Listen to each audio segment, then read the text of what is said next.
Olá, a paz de Cristo Jesus. Se você ama a palavra de Deus, está no lugar certo. Eu sou o pastor Ednei Farnella e te dou as boas-vindas a este canal, que também pode ser seu. Basta apenas que você se inscreva e ative as notificações. Continuamos o nosso estudo sobre a escatologia pentecostal com base na revista da CPAD, Lições Bíblicas, Jesus Cristo Voltará. E hoje vamos estudar a lição de número 8, a singularidade de Israel nos últimos dias. Tópico 1, o plano divino para Israel. Tópico 2, juízo e redenção para Israel. E tópico 3, oremos por Israel. Vamos hoje entender um pouco mais do papel de Israel na história da redenção. Não sai daí.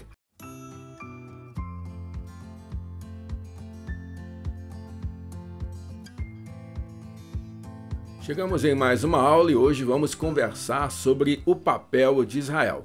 É muito bom saber que você tem sido abençoado. Nos comentários nós percebemos o quanto vocês têm sido edificados e dou graças a Deus por isso. Eu glorifico a Deus pela vida de cada um de vocês. Se você já é inscrito em nosso canal, já curte, já deixa um comentário abençoado, manda esse link para alguém. E se você não for inscrito, se inscreva, ative as notificações e nos ajude a espalhar a palavra de Deus. Vamos estudar? O texto do dia está em Gênesis, capítulo de número 12, versículo de número 3, que diz assim: E abençoarei os que te abençoarem, e amaldiçoarei os que te amaldiçoarem, e em ti serão benditas todas as famílias da terra. A síntese da lição de hoje é: Israel é a menina dos olhos de Deus, para quem foram feitas promessas inefáveis. Deus ainda tem um plano com o seu povo. A leitura bíblica da lição de hoje está no livro dos Salmos, no Salmo de número 89, versos 29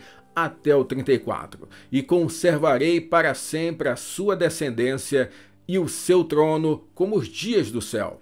Se os seus filhos deixarem a minha lei e não andarem nos meus juízos, se profanarem os meus preceitos e não guardarem os meus mandamentos, então visitarei com vara a sua transgressão e a sua iniquidade com açoites, mas não retirarei totalmente dele a minha benignidade, nem faltarei a minha fidelidade. Não quebrarei o meu concerto, não alterarei o que saiu dos meus lábios. Deus é fiel, querido. A despeito da nossa infidelidade, Deus continua sendo fiel à sua palavra. Deus continua sendo fiel às suas promessas e, consequentemente, Deus continua sendo fiel para cada um de nós. Vamos orar? Ó Deus, muito obrigado pela oportunidade que temos de estudar um pouco mais da tua palavra. Muito obrigado por esse canal aqui na internet, essa possibilidade que temos de trocar informações, de sermos edificados, iluminados pelo teu Espírito Santo. Abençoa esse irmão e essa irmã que estão conosco. Ilumina, Senhor, a mente de cada um, em nome de Jesus. Amém. Queridos, eu quero lembrar que para abençoar a tua vida, nós disponibilizamos, como de costume, os slides tanto em PowerPoint quanto em PDF, para que você possa utilizar, você possa alterar, você possa ministrar a tua lição, usar no grupo pequeno, usar no discipulado. O importante é que você seja bênção na vida de alguém. Quer baixar os arquivos? Vai aqui embaixo na descrição do vídeo que você vai encontrar dois links, um para a versão em PowerPoint e outro para a versão em PDF. Não esquece de orar por nós e abençoar a vida de outra pessoa. Não há como falar de escatologia sem entender o papel importante da nação de Israel, do povo de Israel. Ora, nós precisamos refletir. Quando nós lemos a palavra de Deus, do Gênesis até o Apocalipse, tem um povo que se destaca.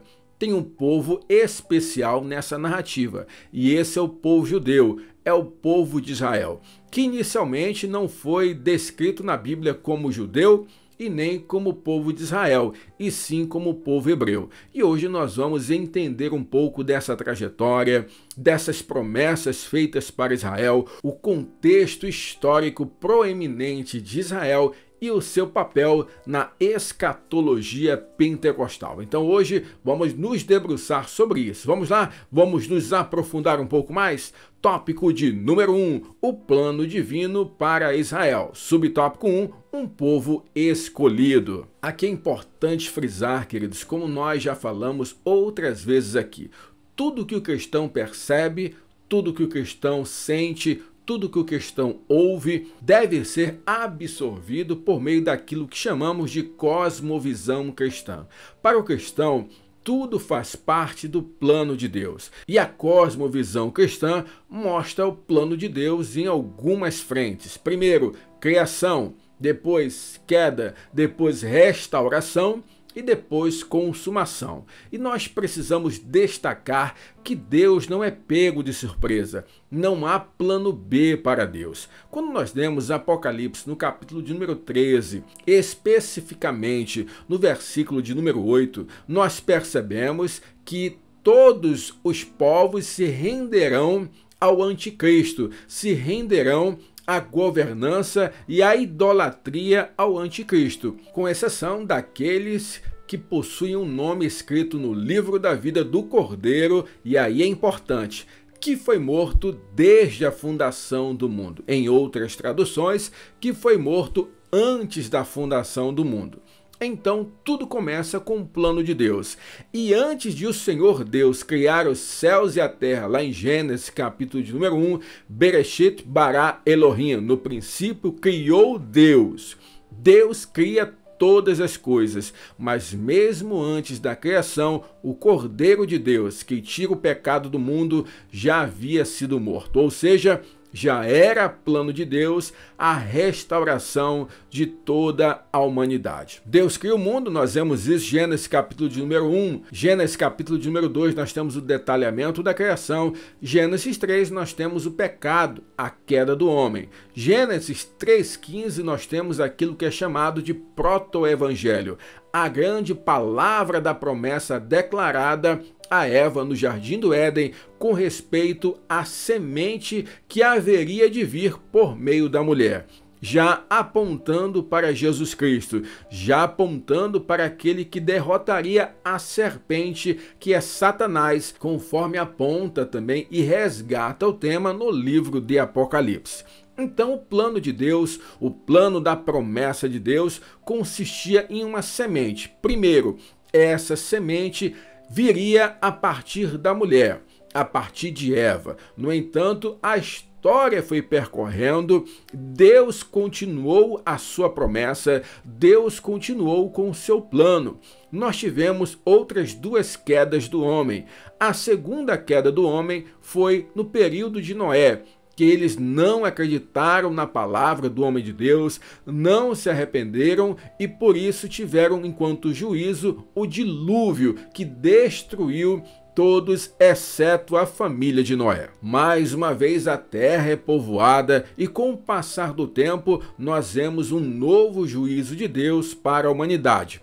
O juízo da confusão das línguas que nós vemos ali no episódio da Torre de Babel. Então nós temos três quedas consecutivas do homem, três momentos em que Deus exerceu o seu juízo e também que Deus sustentou a sua promessa. Porque em Gênesis 3 o homem cai, o Senhor faz a promessa da semente. Com o episódio de Noé, o homem mais uma vez caiu, mas ele preserva, Deus preserva a família de Noé e diz que habitaria nas tendas de Sem, o filho de Noé. Em seguida, nós temos a confusão das línguas da Torre de Babel, em Gênesis capítulo de número 12. Logo após o episódio da Torre de Babel, nós vemos Deus então pegar, escolher um homem e a partir deste homem formar um povo a partir do nada, o povo hebreu, o povo por meio do qual viria essa semente prometida lá em Gênesis capítulo 3, versículo 15,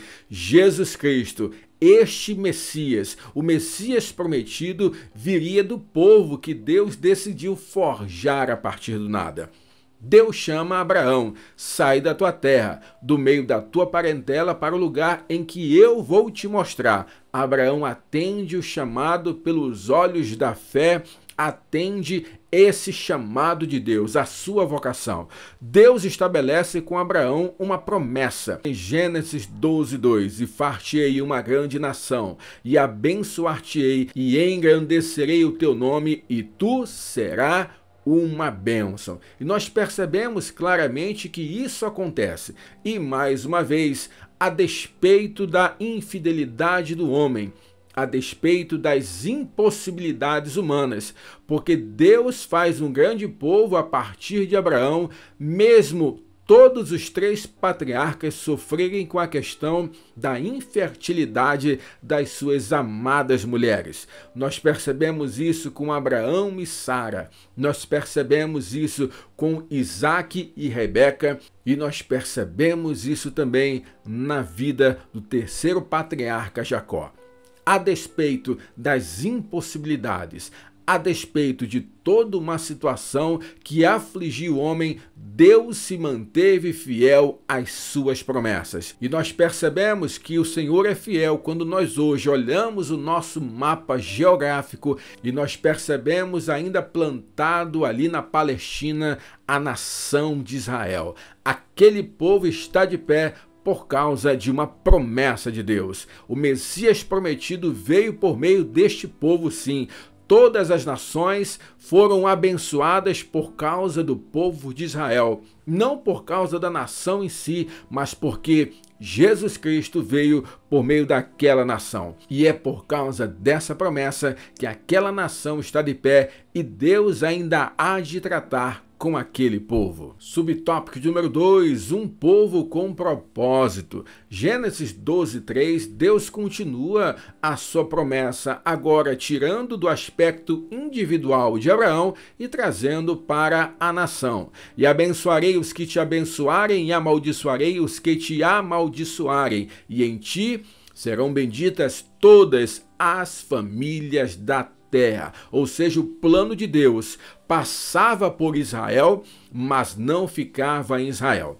Nós vemos claramente isso no livro do Êxodo, em que Deus chama Israel do primogênito entre os povos, ou seja, é a primeira nação que Deus escolheu, que Deus formou, mas não seria a única nação com que Deus iria se relacionar, com que Deus iria tratar. Na verdade, o plano de Deus sempre foi para toda a humanidade. Nós percebemos isso claramente na promessa feita a Abraão. E por meio de você serão benditas todas as famílias da terra. E todas as famílias da terra se tornaram benditas por meio de Jesus Cristo. Subtópico número 3, um povo com um futuro. Claramente nós percebemos que Deus não acabou o seu tratamento com Israel. Hoje e ao longo da história nós percebemos o quanto o povo de Israel foi oprimido, foi perseguido, mas o povo continua de pé.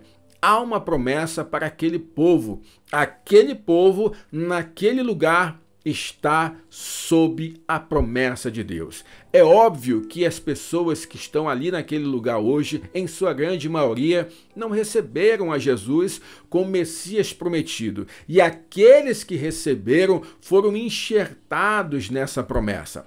A palavra do Senhor fala, Gálatas capítulo de número 3, que por meio de Jesus nós nos tornamos agora descendentes de Abraão. Não descendentes pelo sangue, mas descendentes pela fé. Então nós temos que separar especificamente promessas específicas para o Israel étnico, que estão realmente reservadas para aquele povo e para aquele lugar, e promessas específicas para o Israel de Deus, para todos aqueles de todos os tempos que receberam a promessa messiânica no Antigo Testamento e creram, e aqueles que confessaram a fé em Jesus Cristo como o Messias prometido, que se declararam cristãos, estão também debaixo de promessas e vão gozar por toda a eternidade dessa promessa. Não esqueça, sempre foi sobre Jesus, sempre foi sobre o Messias. A fé no Antigo Testamento era na expectativa messiânica de um Messias que viria, de uma promessa de Deus que iria se cumprir. A fé no Novo Testamento é na pessoa de Jesus, é na revelação messiânica. E Deus ainda continua com promessas específicas para o povo de Israel enquanto nação, enquanto etnia, enquanto lugar. Deus está preservando aquele lugar especificamente para isso. Nós percebemos claramente isso no livro de Atos, porque quando Jesus vem ao mundo, passa um tempo com seus discípulos, morre, ressuscita, ele aparece para os seus discípulos e há uma pergunta que é feita em Atos capítulo de número 1, versículo de número 6. Os discípulos indagam a Jesus sobre a restauração da nação de Israel. Perceba que essa é uma pergunta óbvia, porque essa era a promessa messiânica. Quando o Messias prometido chegasse, então restauraria Israel. Israel não estaria mais subjugado, Israel não estaria mais humilhado entre as outras nações. Eles creram que Jesus era o Messias. Então a pergunta óbvia, de fato, era dizer assim: então quando Israel será restaurado? E perceba que Jesus em nenhum momento fala assim: olha, não há plano para Israel, não vai acontecer nada mais com Israel. Pelo contrário, Jesus apenas diz que o tempo pertence ao Senhor. No tempo Kairos, no tempo de Deus, esse governo será restaurado.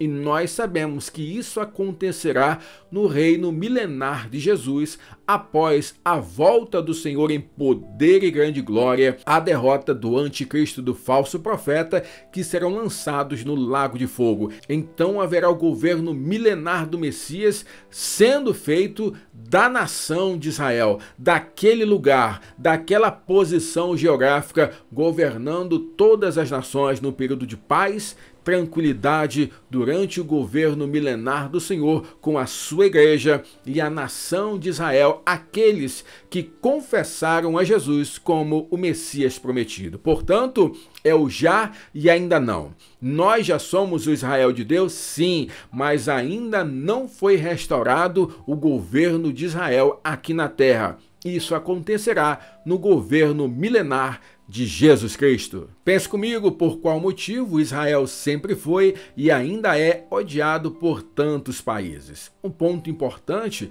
é que, observando a história, podemos perceber que Deus manteve-se fiel à sua aliança com o povo de Israel. Quando nós percebemos outros povos que perseguiram os judeus, que foram inimigos de Israel durante a história, até na narrativa bíblica, eles já não existem mais. Mas o povo de Israel, a nação de Israel, está lá no mapa que você tem na sua casa, que você tem na sua biblioteca. Então não esqueça, toda vez que você olhar para o mapa e perceber que Israel ainda está ali, faça a seguinte afirmação: Deus é fiel em cada uma das suas promessas. Já que nós entendemos que Deus ainda tem promessa, Deus ainda tem um plano para Israel, o étnico, não o Israel de Deus, que é a igreja. O Israel étnico ainda há de ser tratado. Vamos ao tópico 2, juízo e redenção para Israel. Subtópico 1, o tempo da angústia para Jacó. Olha o que fala em Jeremias capítulo 30, versículo 7. Ah, porque aquele dia é tão grande, que não houve outro semelhante, e é tempo de angústia para Jacó, ele, porém, será salvo dela. Por meio do profeta Jeremias, nós percebemos então uma declaração profética com relação ao destino de Israel. Deus vai tratar com Israel e haverá grande sofrimento. E esse período nós acreditamos que será então na grande tribulação, que nós falamos em aulas passadas aqui, desse momento que vai acontecer. Deus trará juízo para Israel para poder resgatar Israel nesse período da grande tribulação. O saudoso professor Antônio Gilberto, em sua obra Calendário da Profecia, afirma que a grande tribulação visa, em primeiro plano, os judeus, mas o mundo todo sofrerá também. Deus entrará em juízo com o seu antigo povo para expurgá-lo e levá-lo ao arrependimento e conversão. Ninguém deve estranhar esse sofrimento nacional necessário para os judeus, tantas vezes já vivido ao longo da história, sempre como reação de Deus às decisões equivocadas dos filhos de Israel. Nós percebemos então claramente que Deus sempre cuidou do seu povo, mas como filhos de Deus, como povo escolhido, separado, santificado pelo Senhor, também tinham responsabilidades. E Deus também exorta e corrige os seus filhos como um pai amoroso. Todas as vezes na história que o povo se afastou, que o povo foi idólatra, que o povo foi desobediente, ele foi oprimido. E nós percebemos que isso acontece até o dia chamado hoje, porque aquele povo não reconheceu enquanto nação Jesus Cristo como Messias prometido. E nós percebemos o quanto eles ainda passam por dificuldades. O seu território ali é espremido. Ali na Palestina você percebe que está cercado pelos inimigos, sempre é bombardeado. E detalhe, a mídia sempre coloca em pauta a resposta de Israel com relação aos bombardeios dos seus inimigos, mas não coloca quem começou aquela guerra. Israel possui o sistema antimíssil mais desenvolvido do mundo, porque eles precisam sempre estar preparados para eliminar essas ameaças. O exército de Israel é um dos mais poderosos da terra, apesar de uma nação pequena. É só Deus que cuida do seu povo, mas que por causa do pecado também deixa que aquele povo passe pelas dificuldades, sejam provados, para que eles reflitam, pensem, sejam corrigidos e no momento certo se arrependam. No entanto, o período da grande tribulação será um período de perseguição como nunca antes visto na história. Talvez se nós pensarmos agora em um período de tribulação que o povo judeu passou, você vai lembrar da época do nazismo, você vai pensar nas grandes guerras mundiais, em especial a Segunda Grande Guerra Mundial, terminada em 1945. Você talvez vá se remeter àquela época. No entanto, a palavra de Deus fala que a opressão, que o sofrimento, que o flagelo que a nação de Israel vai sofrer na grande tribulação não se compara a nada do que já ocorreu na face da terra. Então será um período muito problemático para aquele povo. Malaquias 4:1 fala: pois eis que vem o dia queimando como fornalha, todos os soberbos e todos os que praticam o mal serão como a palha. O dia que vem os queimará, diz o Senhor dos Exércitos, de modo que não lhes deixará nem raiz, nem ramo. Percebam então o tamanho dessa desolação que vai cair sobre o povo de Israel. Nós precisamos recordar quando vai acontecer esse momento. Nós já estudamos aqui. A igreja será arrebatada. Aqueles que já confessaram a Jesus como Senhor serão arrebatados aqui dessa terra. Então, nós teremos a última das 70 semanas de Daniel aqui na terra. Aparecerá então a figura do anticristo, aparecerá também o falso profeta, que juntos com Satanás formarão a tríade satânica, a tríade demoníaca. Nós estudamos aqui também que o anticristo, ele trará respostas para o mundo, trará a paz para o mundo, proporá a solução dos problemas imediatos aqui da terra. Fará um acordo com as nações, inclusive com Israel. Israel até chegará a pensar que o anticristo é o Messias prometido. Mas no meio da última semana de Daniel, que nós entendemos como um período de 7 anos, a metade desse período, 3 anos e meio. Depois de 3 anos e meio, o anticristo vai trair a nação de Israel, porque vai tentar colocar, inclusive, no símbolo maior da adoração, que é o templo de Israel, a adoração para si próprio, aquilo que Apocalipse trata da imagem da besta. Ou seja, o anticristo passará então a se revelar como aquele que se opõe a tudo que diz respeito a Deus e que quer adoração para si mesmo. Nesse momento, Israel rompe com o anticristo e começa a grande tribulação, momento jamais visto. E é nesse período em que Israel vai se sentir como se fosse exterminada da terra,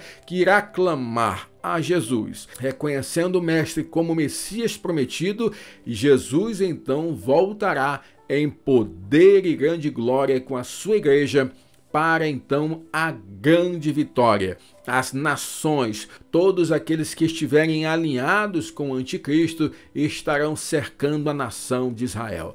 Mas Jesus dará a vitória para o povo e então teremos o reino milenar. Jesus, o Messias prometido, atenderá mais uma vez o clamor do povo de Israel. Subtópico número 2, o tempo da vitória de Jacó.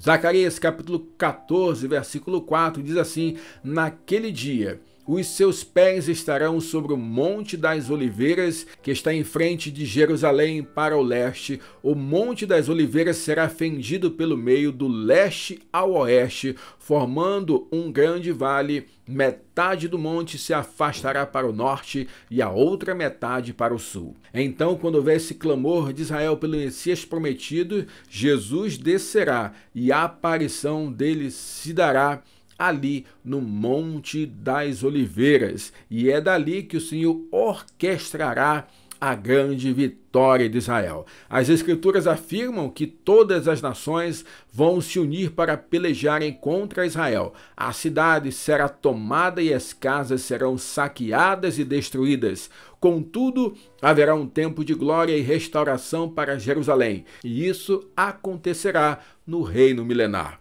Toda a adoração a Jesus Cristo, o centro da adoração será ali naquele lugar especial, onde ainda há promessas. Nós precisamos separar, portanto, as coisas aqui. Não quer dizer que hoje, você indo ali a Israel, você vai ser mais abençoado. Não quer dizer que se você for ali pegar um pouquinho da terra de Israel, trazer para a tua casa, você será mais abençoado. Não quer dizer que as águas batismais lá de Israel têm um poder superior a qualquer outras águas. Não, nada disso. Quer dizer que Deus tem um plano específico e no tempo kairos, como Jesus afirmou em Atos 1:7, no plano de Deus, na hora de Deus, ainda há de se cumprir algo ali específico naquele lugar, porque tem promessa do Senhor. Subtópico número 3, o tempo da glorificação de Jacó. Porque Israel vai clamar, Jesus vai salvar aquela nação. E eles então se renderão ao senhorio de Jesus Cristo. Israel será salvo pelo Senhor, o qual destruirá seus inimigos e exaltará Jerusalém sobre todas as cidades da terra. Pense comigo, o tempo da angústia de Jacó ainda é uma manifestação da misericórdia de Deus, pois é nesse tempo que o povo de Israel se converterá ao Messias. Um ponto importante, no momento mais tenebroso para os descendentes de Jacó, Jesus voltará em glória com a sua noiva para dar a vitória a Israel. Há um tempo certo para todas as coisas. Sempre lembre, Jesus não repreendeu os seus discípulos por esperarem a restauração de Jerusalém. O que ele falou é que o tempo ainda não havia chegado e esse tempo pertencia ao Senhor. Esse momento chegará. Israel está de pé ali naquele lugar na Palestina, não é à toa, é porque Deus ainda tem plano para aquela nação. Deus ainda tem plano para aquele lugar. Esse dia chegará. O importante é que nós já retornaremos com um momento triunfante com o Senhor. Nós somos a igreja, nós proclamamos Maranata, ora vem, Senhor Jesus. Tópico de número 3, oremos por Israel. Subtópico 1, Deus pede que oremos por Israel. Queridos, nós precisamos entender, a missão da igreja é orar por todos os povos. E nós temos que, em especial, orar pelo povo de Israel. Por quê? Porque aquele povo é o nosso co-irmão. É o povo por meio do qual Jesus veio a essa terra. É o povo por meio do qual a palavra de Deus chegou até nós. O salmista Davi, inspirado pelo Espírito, pediu que orássemos pela paz em Jerusalém.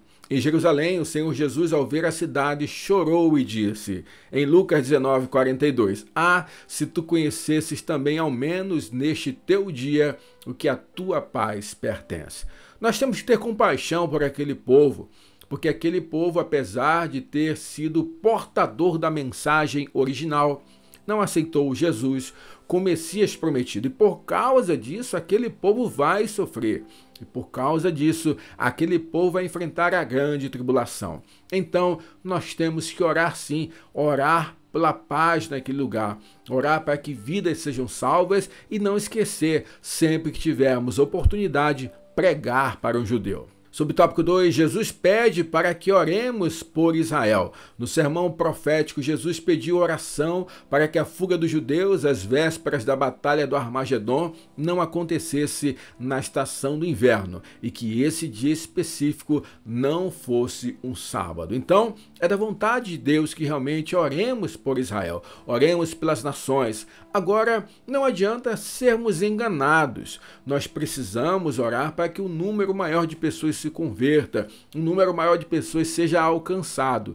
Mas nós que acreditamos na palavra de Deus sabemos que aquele povo haverá de passar por grandes tribulações, ali haverá de acontecer ainda guerras, e no período da grande tribulação eles vão ser quase que exterminados. Então não quer dizer que por meio das nossas orações não haverá mais guerra naquele lugar, não quer dizer que Israel vai se levantar, tendo domínio sobre outras nações. Não é isso que a palavra de Deus diz. Nós temos que orar sim, por amor, por compaixão, mas sabendo que eles estão sob juízo de Deus e ainda vão passar por um período pior, que é o período da grande tribulação. O grande problema de alguns que entendem a escatologia pentecostal de maneira errada é olharem para Israel como um verdadeiro amuleto. Não é assim que funciona. Olham para Israel como sinal escatológico. Não, querido. Israel já está lá, será utilizado no momento da volta de Jesus.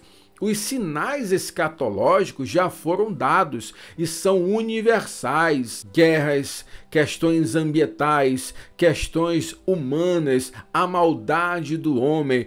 Tudo isso nos leva a crer que o dia do Senhor está próximo. Então, vamos parar com meninice, vamos parar com a questão de enxergar Israel como um verdadeiro amuleto. Não é assim que a palavra de Deus nos orienta. Subtópico 3, o ódio do inimigo por Israel. É fato que o inimigo, o nosso grande inimigo, Satanás, tem um ódio por aquela nação. Afinal, foi por meio daquela nação que Jesus veio a essa terra, que todas as famílias da terra foram abençoadas. Então, de fato, o inimigo está lutando para que o número maior, o número máximo de pessoas morra sem confessar a Jesus como Messias prometido, sem render-se ao Senhor como seu Salvador. Mas o nosso Deus mantém aquele lugar de pé. O nosso Deus mantém aquele lugar em um mapa para nos lembrar que Ele é fiel em cada uma de suas promessas. Pense comigo quais as razões para se afirmar que Israel é um canal de bênçãos para o mundo. Ponto importante, a Bíblia foi escrita quase que em sua totalidade por judeus. A salvação vem dos judeus. Jesus Cristo e o próprio Jesus e os apóstolos eram judeus. E isso é suficiente para você entender nossa dívida com eles? Perceba isso. Precisamos ter carinho por aquele povo. Israel ainda haverá de ser tratado por Deus. Enquanto isso, vamos orando, vamos pregando. A hora vem e não tarda a chegar. Eu quero concluir com 3 coisas para você guardar em seu coração. Israel é um povo escolhido por Deus, os descendentes de Abraão receberam as promessas do Senhor e um grande propósito. Deus ainda tem planos com o seu povo, que terá um reencontro com ele em meio a uma terrível dor. O Altíssimo completará sua obra com o povo de Israel e vai restaurar aquele povo. Que bênção, não é? Nós precisamos entender o papel de cada povo, o papel de cada nação e, sobretudo, assumirmos a responsabilidade do nosso papel. A igreja está aqui nessa terra para pregar as boas novas de Jesus Cristo, levar a palavra, fazer discípulos, batizar em nome do Pai, do Filho e do Espírito Santo, cumprindo a ordenança: da ceia do Senhor. Nunca esqueça da sua responsabilidade. Vamos orar? Vamos falar com Deus? Pai, obrigado, Senhor. Obrigado por essa lição, obrigado por esse ensino, obrigado, Senhor, por nos fazer entender o papel de Israel na história, no plano da promessa. Senhor, continua falando ao nosso coração e à nossa mente, em nome de Jesus. Amém. Queridos, glória a Deus pela tua vida. Muito obrigado por estar conosco em mais uma lição. Você foi abençoado? Já deixe um like, um comentário, nos ajuda a espalhar a palavra de Deus. De que forma? Manda esse link para alguém, convida alguém para se inscrever em nosso canal. Que Deus abençoe a tua vida, a tua família, os teus projetos e os teus sonhos. E não esquece, ame a palavra de Deus.